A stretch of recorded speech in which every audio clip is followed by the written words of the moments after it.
Welcome back, fellow Illumineers, to be our guest. Rolling on through, it's time to get going with our 3-drop set review for Lorcana Whispers in the Well for Draft and Sealed for your limited formats. If everyone's looking forward to their set release weekends, this is what we're here for, to help you out, to make sure that you're feeling prepared, ready to dominate that event. So today we're doing 3 drops, which is pretty much the pinnacle of your curve. 3 and 4 drops kind of ebb and flow, but it tends to be that the 3 drops will be the top of your ink curve. So as we discussed in the first video, as we're going through these videos, think about not just what the best card is, but how that affects your density.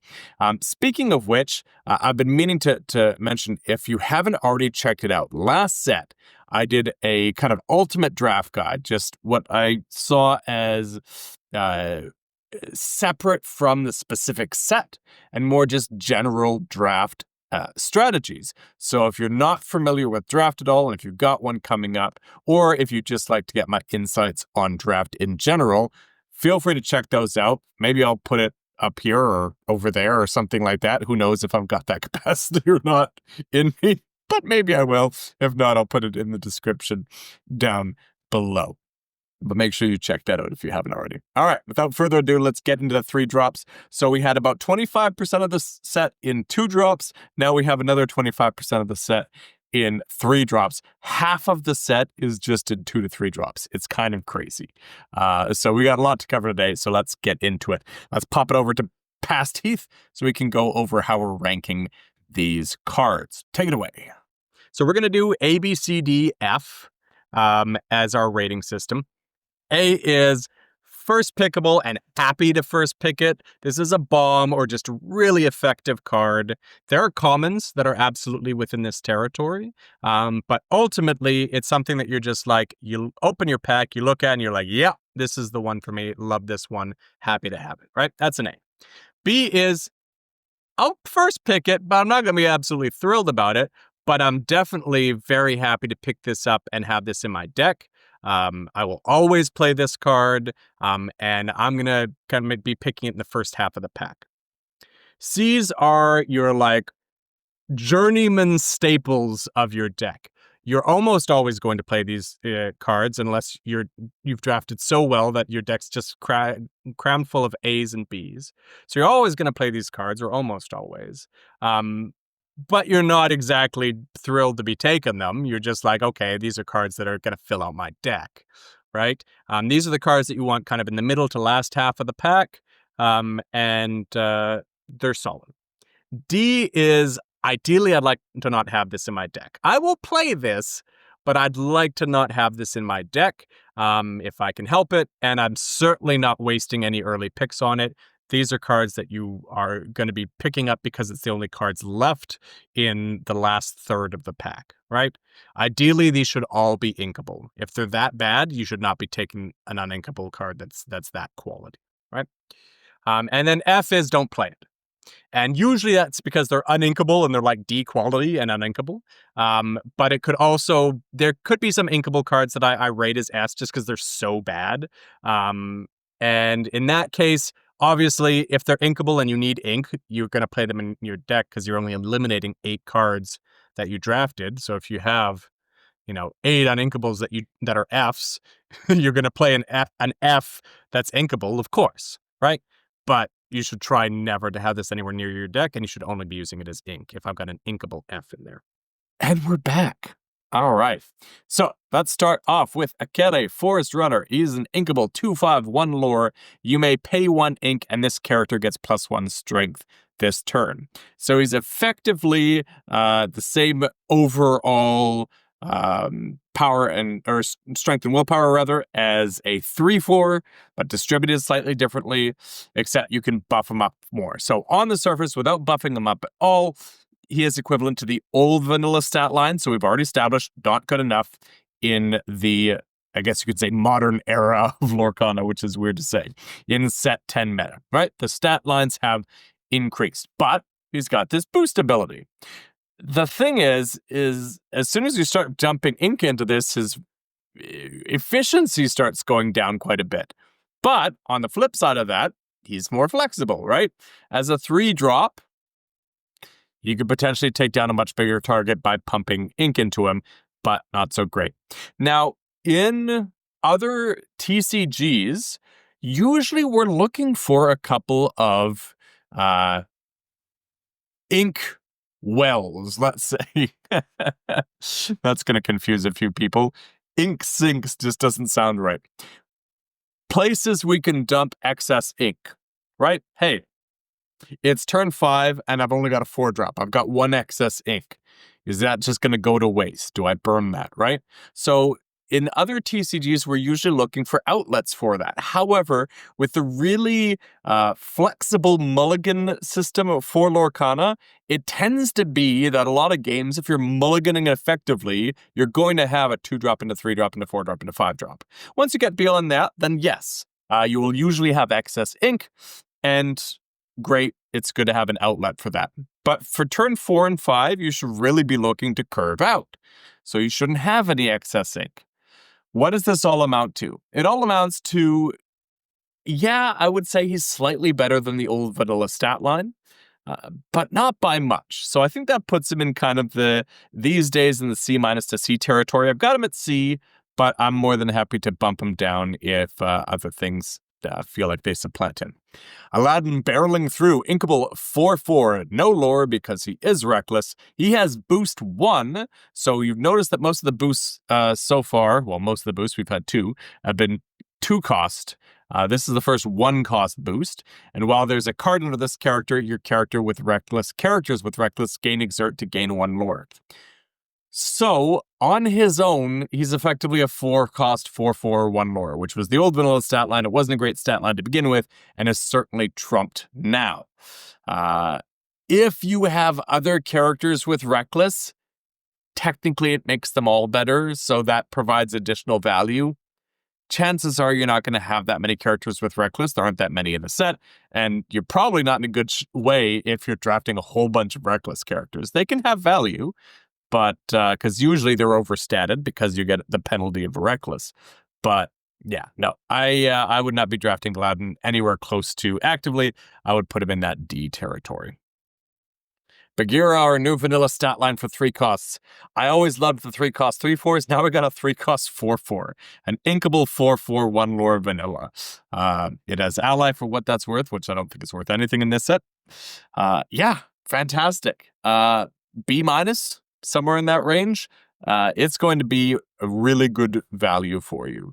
Very efficient body. Even in this set, as the stat lines are pumped up, that's a pretty efficient stat line, especially at 3 costs. We got Basil, Tenacious Mouse, Inkable, 3/2, 2 lore. He is a detective. Whenever you play another detective character, this character gains resist +1 until the start of your next turn. We've established there is not nearly enough efficient and desirable detectives. There's a few. It's just not worth chasing, right? So again, I say, if you've got other detectives that you've included because they are worth including on their own, and you start amassing quite a few of them such that you might be able to give this resist relatively consistently, okay, but even then, it's kind of a glorified 3-cost 3/3/2 lore, which is the old vanilla stat line, which again is trumped at this point. And so I would have Basil as like a D+. Like I would have him on the high end of D, but I would not be actively wanting to draft him or put him in my sealed deck. Be gone. Have you noticed there's a lot of exclamation marks in the actions in this set? There's a lot of them. Take a look. Inkable action, return chosen character, item, or location with cost 3 or less to its owner's hand. It's basically an inkable Mother Knows Best, but can't be sung. Even with Mother Knows Best being able to be sung, it was dubious whether it was good. I like playing it because I like a good tempo play, but not when I'm not singing it. It is not worth it being inkable for that. So for me, this one is kind of in that inkable F territory. I shouldn't put in that because really, again, if you manage to draft an aggressive deck, then maybe this becomes your top end. Like, don't play it on turn 3, but play it on turn 5 or 6 along with another small drop. Probably still not. All right, Bronx. Inkable, 6/4, 0 lore, reckless. If you have 3 or more cards in hand, this character can't ready. Stone by Day. We've talked about this ability. This is the reckless that I want, right? To be honest with you, I'd be so much happier if he was a 4/6, but maybe he'd just be way too good if he was a 4/6. So, as I mentioned, Stone by Day, the lower the ink cost, the higher the risk it is. It is almost negligible risk at 5 or 6 drop, tenuous at 4 drop. At 3 drop, it's relevant. But here's the thing. You use Bronx to run into their 3/5, right? Or something like that. And then even if a 1 drop trades into it, fine. The thing is with Reckless, it's harder to map that out, right? It's harder to guarantee that. Your opponent's going to quest with their 3 cost 4/4, and you're going to be forced to trade in with it. Here's the thing. And, right, when there's no 2 costs that this trades with, worst case scenario, we're trading at parity. And that's not too bad. Best case scenario, we're finding those 2-for-1s, right? And this is where Bronx shines. And so regardless of what those 2-for-1 is, yeah, they're probably not going to be both great 2-for-1, characters to challenge. One of them's probably going to be decent. The other one's probably going to be their weakest character available to just clear Bronx out. Fine.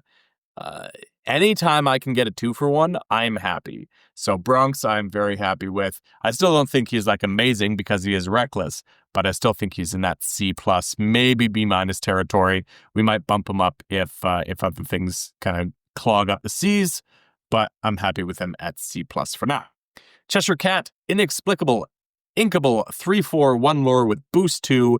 Whenever you put a card under this character, you may move up to 2 damage counters from chosen character to chosen opposing character. This is reusable.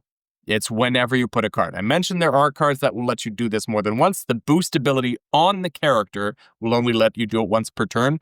But even if you're only doing this once per turn, reusable, 2 cost to move 2. And if you manage to somehow make use of the boost synergies, even better. That's pretty good. And on a solid body, again, the old vanilla stat line, but not so far removed from the current vanilla stat line that I'm that worried about the size deficiency. That's really, really good. I've got Cheshire Cat in the kind of B+ A- territory. I think I'm ready to bump it to A- right off the bat. I'm very happy about that. Your opponent will see it coming, so that's the kind of downside. There's no element of surprise, but your opponent's going to have a big headache trying to work around it. David Xanatos, Steel Clan Leader, inkable, 3/2, 1 lore. When you play this character, you may choose and discard a card to deal 2 damage to chosen character. This is a tough one because removal, again, in limited, very important, very hard to come by. And the fact that I don't have to pay ink for it, right? Yes, it's probably just 1 ink's worth of damage, right? The fire the cannons kind of cost. But I don't have to pay ink for a card. I can get rid of a card, maybe an inkable that's stuck in my hand, or as I've been greedy and there's a 7 or 8 drop in there I'm not likely to play, or whatever the case may be. Or it's just really important that I deal 2 damage. They got the Scrooge McDuck 2 drop on the other side that I can't challenge into, right? So there's going to be times where this is very useful. But I'm left with a 3/2 body for 3, which I'm not very excited about. If this was a 3/4 with this ability, it would be exceptional, right? It'll still be below the current vanilla stat line, but not so ridiculously far removed. At 3/2, I don't love it. If it was a 3/3, it would probably be a C to C+. A 3/4, probably a C+. Solid. Probably not into B- territory even then. As a 3/2, I probably got it in the C territory. I would say probably above Akela for sure. All right. Duckworth. Uninkable, 3/1, 2 lore with Rush. During your turn when this character is banished, you may put the top card of your deck face down under one of your characters or locations with boost. So, I mentioned that isn't card advantage when you put a card under a character with boost. That's ink advantage, right? Because you didn't have to pay the ink cost for the boost. And as I mentioned, and we just saw with Cheshire Cat, it would allow you to potentially do it more than once per turn because you could boost with your character's ability and then put the top card under with a different ability like Duckworth's. So there's not there is value to that happening. The problem that I have is it's an uninkable rusher that has 1 willpower. So it's only ever trading with something small. It's not even trading with Bagheera at this point, right? It's trading with David Xanathos. It's trading with 2 drops, right? And it's only trading. The other thing that I don't understand is why is there 2 willpower on a 2 lore on a 1 willpower rush character? Like, why? That is so antithetical to what this character is all about. So I'm kind of confused about why this character. I would be so much happier if it was a 3/3/1 lore with this ability, right?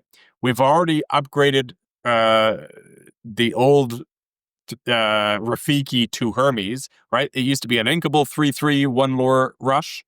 Now it's inkable with Hermes in this set, which we'll see later. So could they not make it uninkable and have this boost ability? I would be much happier if that was the case. As it stands, I don't think this does enough for me. I think being uninkable, the fact that I'm only trading with like a 2-drop, and I might not be able to use this ability because, again, there's very few desirable boost characters in this set, it's enough for me. You could make an excuse for like a low C, but I just wouldn't bother. Unless you're seeing the synergies, like you've got lots of good boost characters on their own. Sure. Again, my apologies. I watched Gargoyles all the way through back in the day, but I can't remember. Is this Elisa Maza? Sorry, Ms. Maza. Uninkable 4/3/1 lore. While you have 2 or more other characters in play with 5 strength or more, this character gets +2 lore. The stat lines are bigger in this set. So there's a fair bit more 5 strength or more characters, but still the chances of having her out at a time where you've got 2 5 strength characters out is really, really slim. So really she's an uninkable that is the old vanilla stat line and a vanilla stat line that I wasn't that thrilled with to begin with. So she is also an F for me. I would even put her below Ducksworth. Because if you've got a high density of 5 strength plus characters, chances are your deck's too top heavy anyway. All right. Elsa, Exploring the Unknown. She is an inkable 1/3/1 lore. When you play this character, you may draw a card.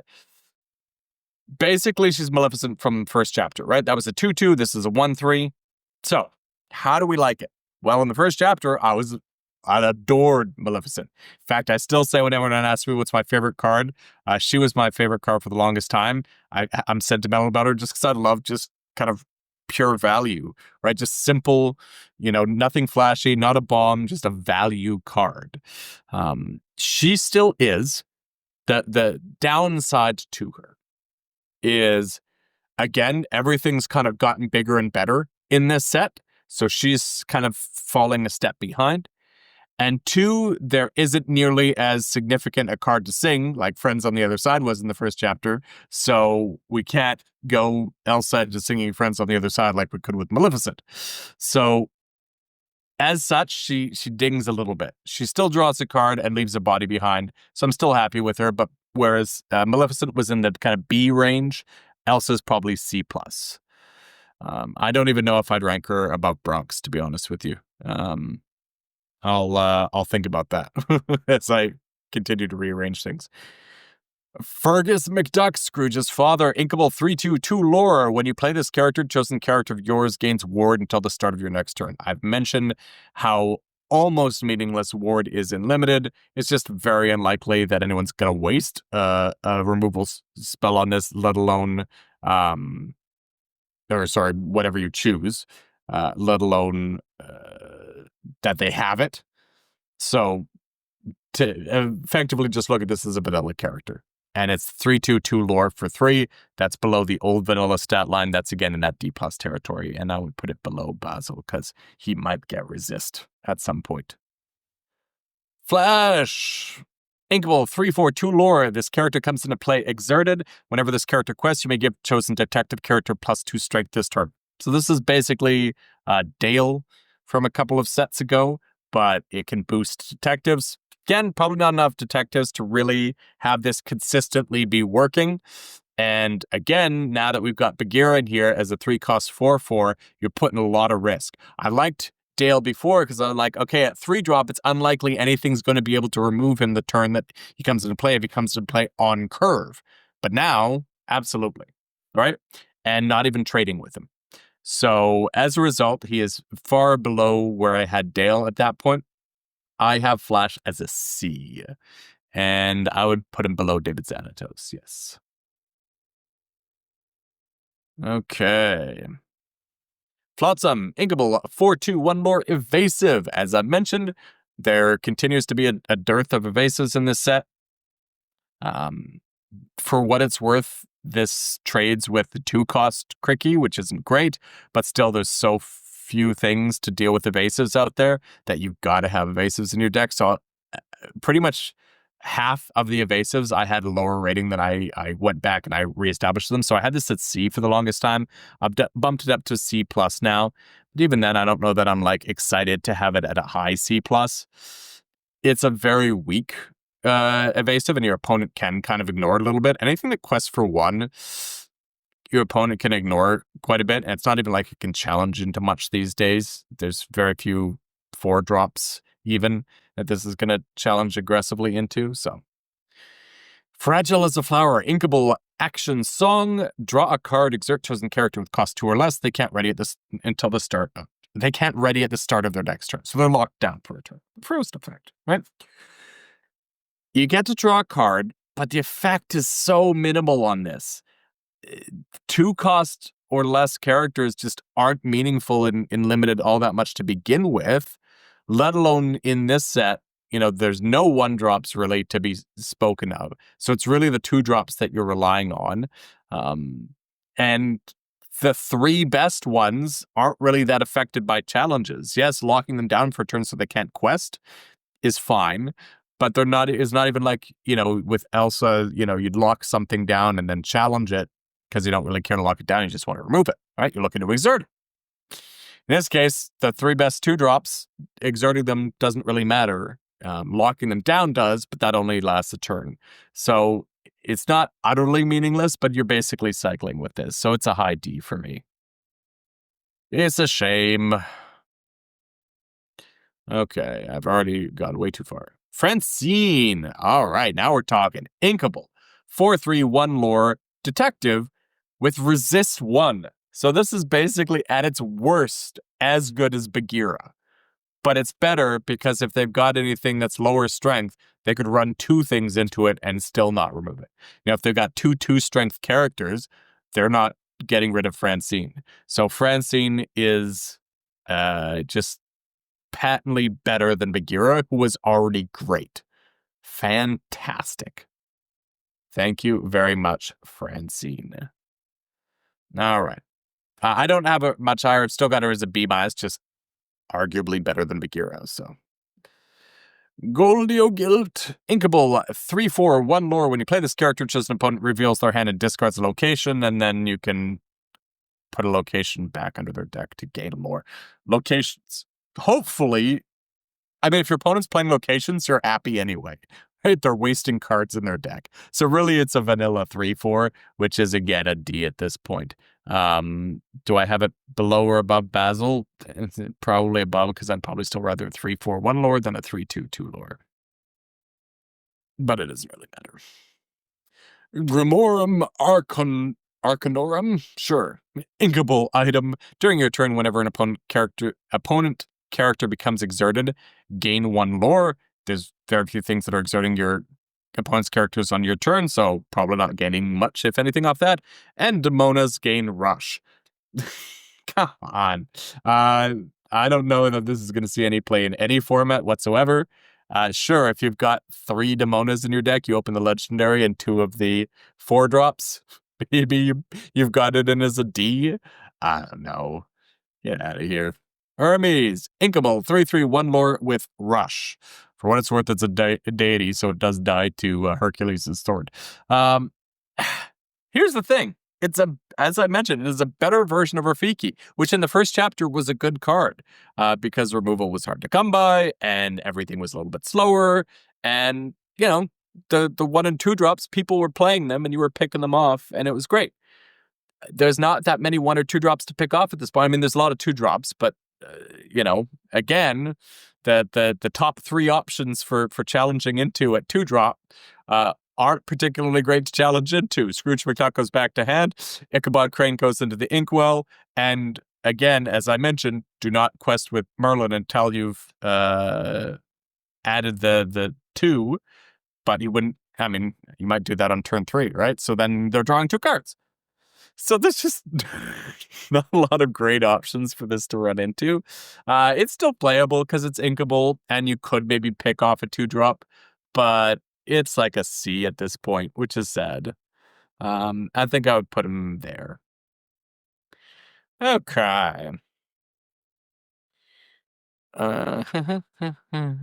Luminary tunnels, locations are bad. Ugh. Okay.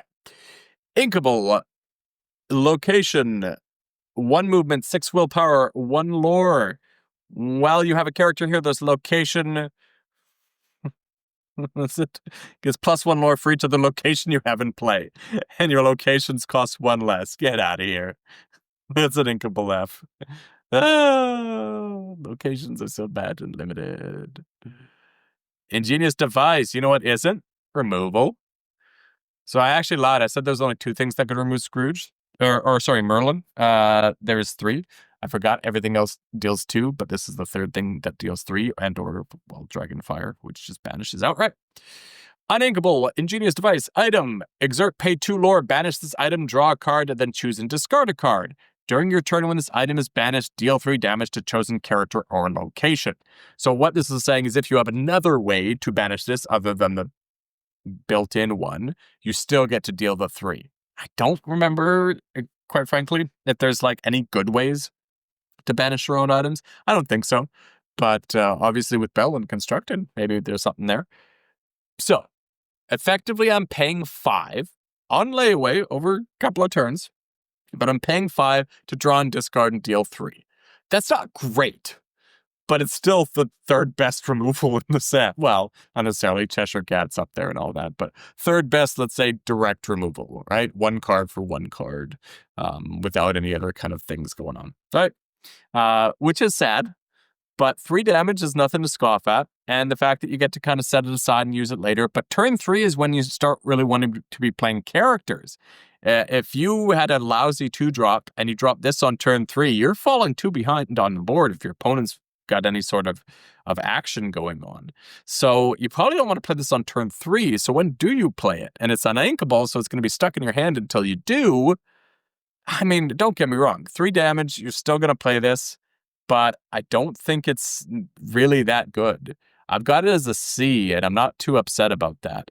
I'm probably putting it, again, somewhere around there.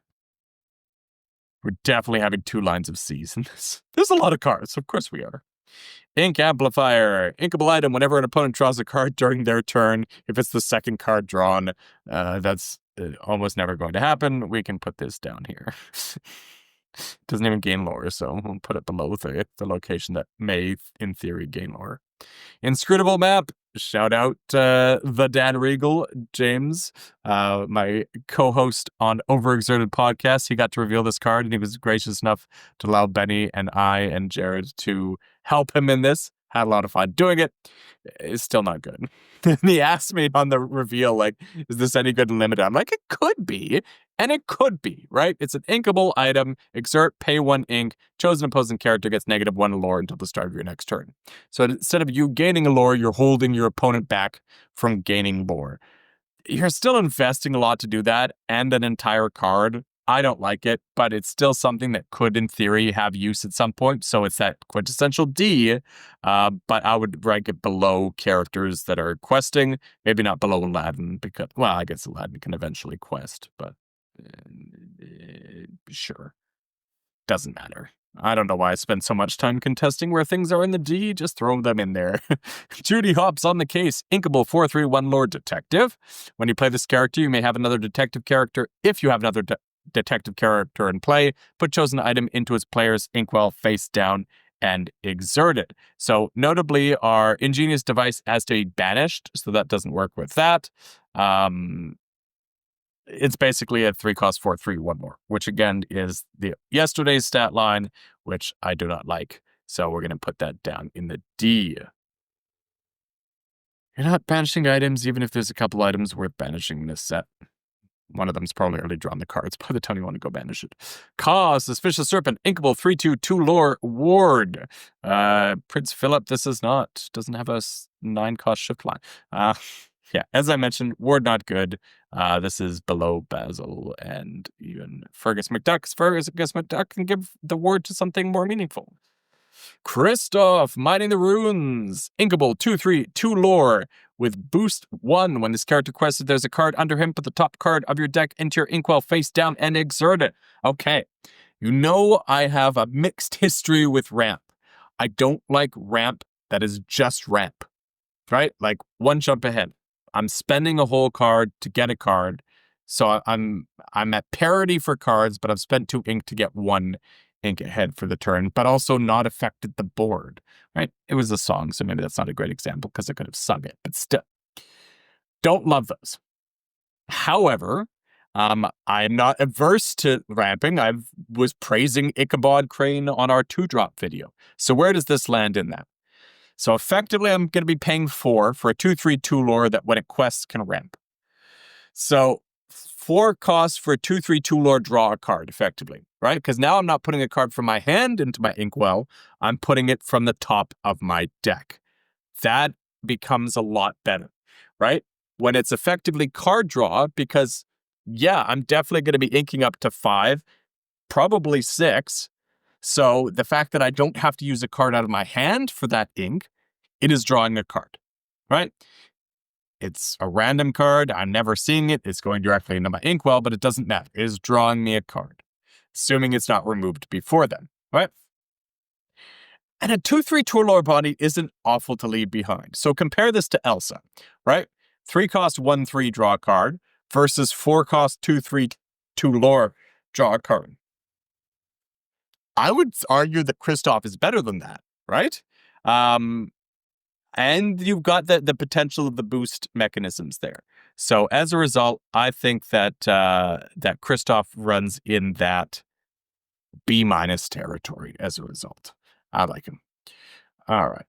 C+, B-, but we've already got a lot of C's. We're going to have a lot more. I'm going to put him in the B-. I just noticed on my notes, I've got him as a C+, and that's fair. He's in that range, right? But C+, B-.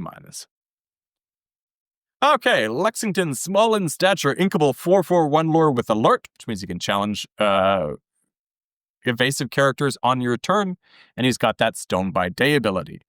So, is 3-cost 4/4 we've already established is a great stat line. That's in that B- territory. So what we're asking, is alert enough to offset the Stone by Day? Again, at 3 cost, it's probably going to trigger, right? Chances are it's going to be stuck for at least 1 turn. However, I think the alert more than makes up for that, because the fact that we've got our 3/1 and 3/2 evasives that we know are lingering out there from our 2-drops. If I challenge into those and then he's stuck for 1, 2, whatever turn, I don't care, because at some point they're going to run something into him and he's probably trading. Yes, they could eventually run a 5/5 into him, but the fact of the matter is he's already taking something out if that's the case. And at least he's putting 4 damage on a big character and or trading with another character. He's getting great value at that point. So I definitely think the alert offsets the Stone by Day.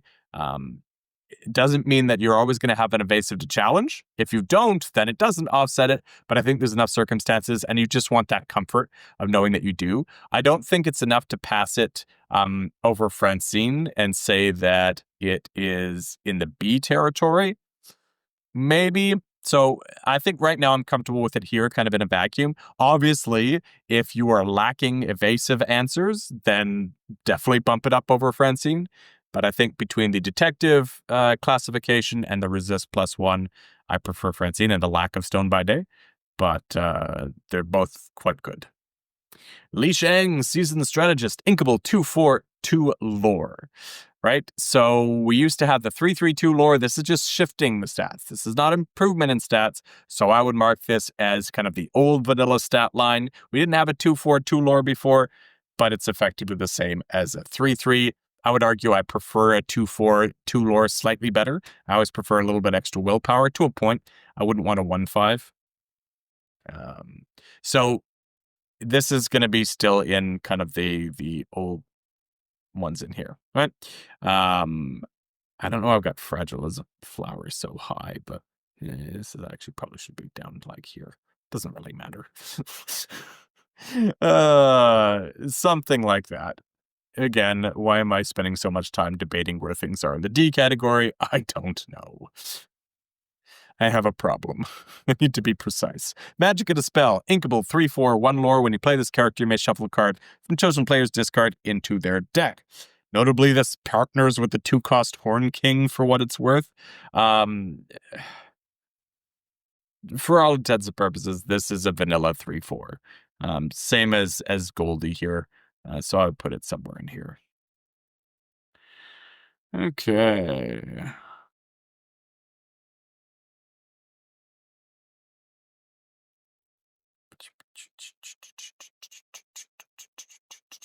Malicious, mean, and scary. Inkable, action, song. Put 1 damage counter on each opposing character. We know the kind of damage this might do in Constructed. I'm really liking this in Limited. Grab Your Sword was fantastic. It was 5 cost and it was uninkable. This is 3 cost and inkable. You can argue which one's better. I'm greedy, so I would probably go with Grab Your Sword over this. But regardless, it gets around evasive. It gets around resist. And it's dealing 1 damage to each of your opponents. Now, I would not be looking to play this on turn 3. I'd be looking to play this on turn, say, 6, with maybe your opponent's got an unfavorable challenge on you and has 1 willpower left, and they've got, maybe a couple of them, or there's something that's close, or you're 1 damage off challenging and with your smaller character. And top of that, I'd want to get like 2 advantageous situations out of this. Removing a character, making something able to be removed that you wouldn't have otherwise, etc., etc. Before I'm actively looking to play it, but there's just so many situations where just across the board damage onto each of your opponent's characters is great. This is probably doing 3 to 4 damage at least, which we already established we were willing to pay 5 and have an uninkable for in an item, so it's definitely better than that. So I would probably have this in the B- to B territory. Am I having it over this wash of characters? Basically, it's either at the bottom of this or at the top, which is to say these are all very close together. Maybe Kristoff's a little bit below the others, but I don't know if he's even that far below them. They're all quite tight together. I think, again, know that all of these are very close together, and it's really going to depend on the needs of your deck. So just keep that in mind as you go forward. All right. I gotta start shrinking it here. Malicious, mean, and scary. Done. Okay, we are on to Megara. Inkable, 3/4, 1 lore with boost 1. Well, there's a card under here. She gets +1 lore and gains whenever this character is challenged. Each opponent chooses and discards a card. I have historically been against Cursed Merfolk, and I really like this card. Why? For the simple reason that Cursed Merfolk is eliminated, and yes, you have to discard a card most of the time, but there's no other drawbacks. In other words, I'm taking no damage. I can run in my smallest character. Something with 1 strength will take it out, and also any 1 damage removal will take it out. This is a 3/4 body that's questing for 2 and has this ability, right? And it's still going to be early enough that there's a very good chance that they have to discard a card. And even if they don't, you've worst case scenario paid 4 for a 3/4 2 lore. 4 for a 3/4 2 lore isn't great, but also isn't the worst stat line in the world either. It's an old vanilla stat line, right? We had plenty of those in past sets, right? So the old vanilla stat line is our worst case scenario, and our best case scenario is they've got to run something substantial into this, take 3 damage and discard a card, and we've already gained 2+ lore. Great. Not fantastic, but great. I would put this, in equivalent to that kind of card draw territory of Kristoff, Elsa, somewhere in these 3. I usually like drawing cards or improving my own state over my opponent discarding a card, but I think Elsa's weak enough on the draw card ladder that I'm willing to put Meg above her, but not necessarily above Kristoff.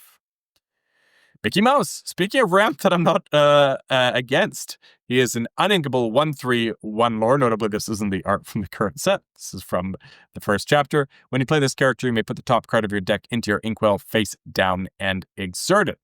So notably, he is a detective, and you're left with a 1/3 body and effectively drawing a card. So you're drawing a card and you're ramping. I should note that. I didn't really say this in Kristoff. I was focused on the drawing card part. But obviously, I'm not adverse to ramping, right? Being able to get your bigger bodies out sooner is not a bad thing. I just wouldn't spend a card on that.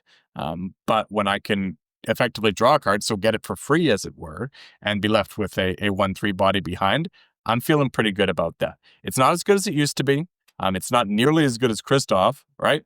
A 2/3 2-lore body versus a 1/3/1 lore. Yes, Kristoff costs 1 more, but he's also inkable, and potentially the boost synergies, and potentially could do it more than once if you got some bodyguards in there. So he's not really as good as that. I'd put him in kind of the C territory, and I think we're probably... It's going to be somewhere in here. I would put him somewhere between Hermes and David Xanatos. And I think my instincts tell me he's going to be somewhere around there. Somewhere just below Hermes. Okay. Mulan. Standing her ground. Inkable 4/2/1 lore.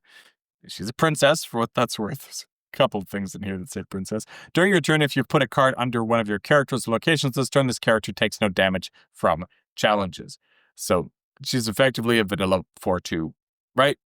Again, you're going to have some boost characters, or you should, because there's enough that are worth drafting, right? Or putting in your sealed deck. But there's not nearly enough of them. See, this is why Lorcana can't have synergies. This is why we can't have nice things.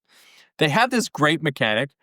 They've built payoff cards for them, but they put so few in the set that's really hard to make work at a consistent synergy. Like, we should have had twice as many good boost characters in this set. If we had 12, 15 good boost characters in this set at common and uncommon, now maybe we're talking, right? But there's just not enough to make her work. If you can make her work, that's a great ability, right? Dealing 4 damage and taking none back. Yeah, you a 2-drop's going to run into her afterwards, but again, we're getting our 2-for-1, so we're happy about that. So she's in that D territory again. Where she lands very much depends on if you can get any synergy out of her, right? So she's probably here in a vacuum, but bumps up to a high D if you've got any sort of potential synergies. You've got 2 or 3 boost characters in your deck that are worth having in there. Great. Nana, inkable 3/3/1 lore. When you play this character, you may choose and discard a card to return chosen character with cost 2 or less to their player's hand. We've already established that there's not a heck of a lot of impact at cost 2 or less, and to have to discard a card for this ability, I got to spend a whole card for that, and I'm all left with is a 3/3 in this day and age of 4/4s at 3-drops. Get me out of here. Low D. All right. Or rewrite history.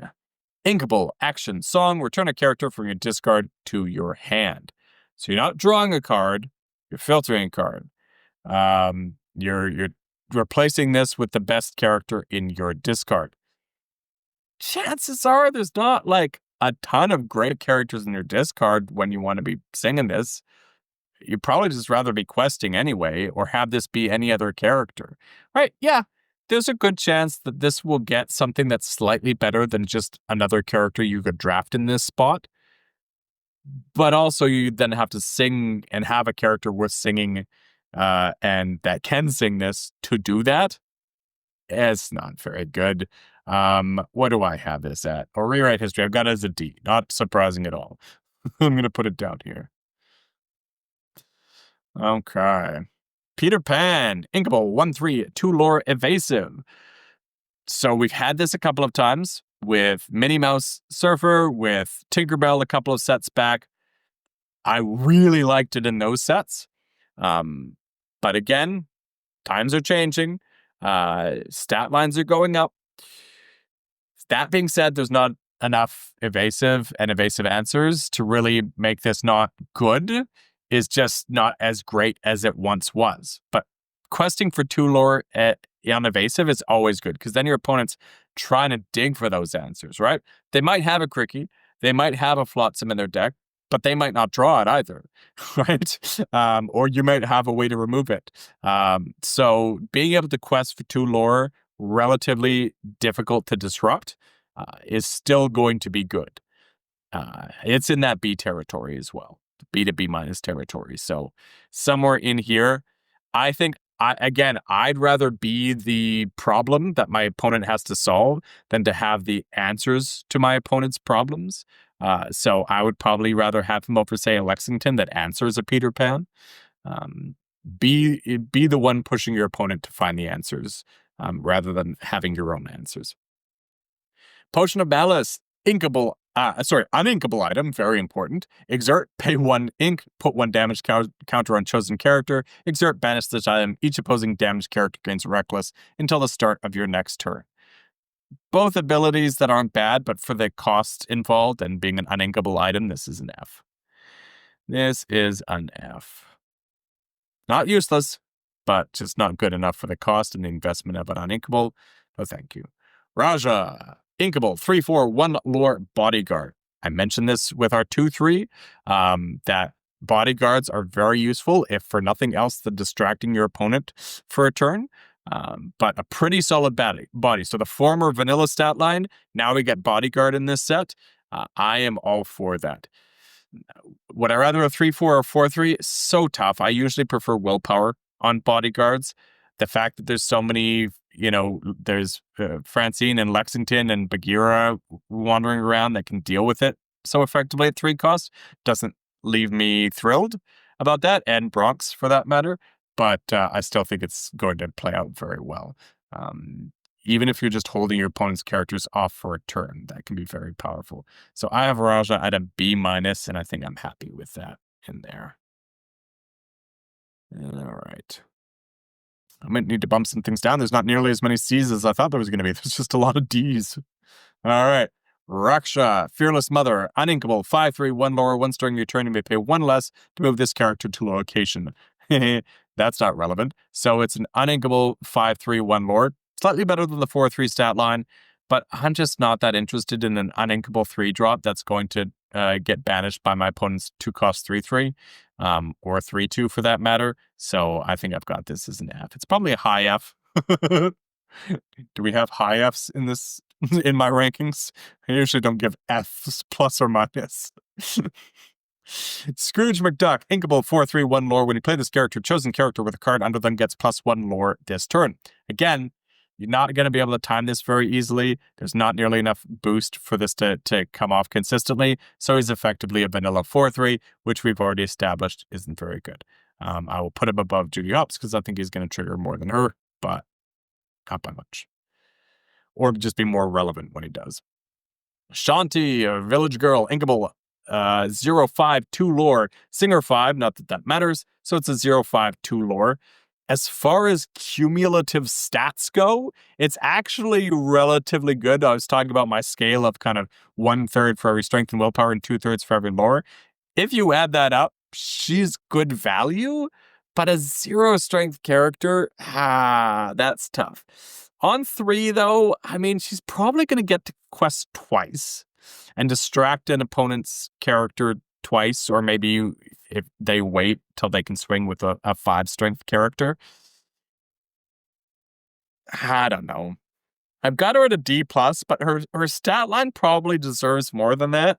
Maybe she should be a C-. Yeah, I mean, at 5 willpower, if you can get her out on curve, especially on the play, she's probably going to quest at least twice. If you can couple her with any sort of removal or bodyguards, maybe. I'll put her at C- for now, but probably a D+. Sleepy Hollow, we don't have to spend much time on this. It's bad. Inkable location, 1 move, 6 willpower. Whenever a character quests while here, you may banish this location to gain 2 lore and give them evasive until the start of your next turn. So it is protecting a character. Notably, they have to quest here, so they're not challenging. This isn't, giving like alert or anything like that. So you have to spend 4 ink in order to gain 2 lore and protect a character for a turn. That's not worth it. Again, it's probably a D because it's not like there won't be a situation where gaining 2 lore is relevant. But yeah, somewhere in here. Okay. The Black Cauldron. It's an F. It's an uninkable item that's super, super slow. It will eventually get you card advantage, but it's just so slow. It's like, what was there was a item, the half Hexwell Crown, that drew cards. It's like, yeah, but it's just so slow. So, yeah, it's down here. You don't know what it does, look it up. It's too slow for me to waste time on. The Horseman Strikes. Inkable. Action. Draw a card. You may banish chosen character with evasive. This is a quintessential D. Most of the time, it's just recycling itself. There's not enough evasives for this to be relevant all that often, but if you get it as a late pick, I mean, you're probably going to draft it for constructed, even though I don't know that it's particularly good as constructed. That's my thoughts. I don't know that there's an amber deck that makes sense as a control deck, or enough evasives to make it worthwhile. But anyways, we're not a constructed channel. Hey, stop talking constructed. Yes, there's not enough evasives in limited for it to likely ever be relevant. Time to go. More of the exclamation marks. So is the Horseman Strikes. Inkable action. Banish chosen character of yours to draw 2 cards. If that character had a card under them, draw 3 cards instead. So I am at parity, banishing one of my own characters and this card most of the time. If it was a boosted character, I get 1 additional card. No, thank you. No. If I'm desperate for card draw down here somewhere, maybe. Okay. We're almost there. Webby Vandercrack. Inkable 1/6/1 lore. While you have a character or location play with a card under them, this character gains +1 lore. So as opposed to Scrooge, it has to be on play, so you gotta time it perfectly. This could, they can see each other later. You can play Webby and maybe a couple turns later, you get the boosted character, but still, there's just not enough boosted characters to know that you can reliably do this. And the payoff isn't great enough. If I knew it was going to be a 1/6/2 lore consistently, I'd be pretty happy about that. Much more so than Shanty, obviously. But it's not going to be. So she's in that D+ territory again. Whatever. Doesn't really matter. Okay. And Webby's Diary. Inkable item. When you put a card under one of your character's locations, you may pay 1 to draw a card. We've seen many of these when a bodyguard dies, when you play a song, At least this one's inkable. But again, they're just not going to be consistent enough. So maybe down here, there's a chance that you can draw a card once upon a time. And last but not least, well, close to least, we've got Zeus. Inkable.